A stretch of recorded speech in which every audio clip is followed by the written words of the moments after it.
Politician होइन, म public innovator हो। म पब्लिक इन्भेन्टर होइन, म पब्लिक इनोभेटर हो। मैले राजनीतिक दलहरूलाई सुझाव सल्लाह दिने हो। म कुनै पनि पार्टीको छत्रछायामा हुर्केको मान्छे होइन र मलाई कसैको ब्लेसिङ्स चाहिँदैन। मलाई सबैभन्दा ठुलो सहयोग हजुरहरूको चाहिन्छ।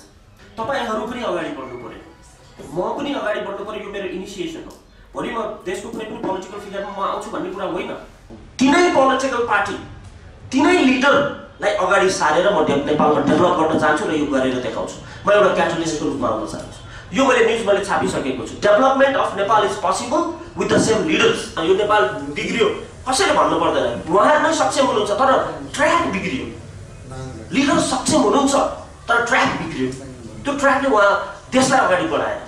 हामीलाई नयाँ लिडर त चान्स नै छैन यो देशमा। पुरानै शक्ति नेपाली कांग्रेस, नेकपा एमाले, माओवादी, राप्रपा, मधेस, यिनीहरू शक्तिबाट, यिनीहरूबाटै खारिएका नेताहरूलाई राखेर राइट पोलिसी बनाएर हामीले देशलाई अगाडि डेभलप गर्नु बाहेक अरू कुरा विकल्प छैन।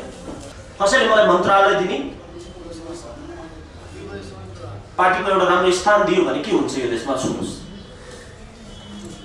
यो मान्छे ठिक छ है, उसले बोलेको कुरा ठिक छ, सबै कुरा ठिक छ, के ठिक छ, उसलाई मन्त्रालय दिउँ ल। ओके, कुन मन्त्रालय? यो मन्त्रालय कति दिन काम गर्न पाउँछु भने? 3 महिना? कति दिन मन्त्री हुन पाइन्छ यो देशमा आफ्नो कुरा लागू गर्नलाई?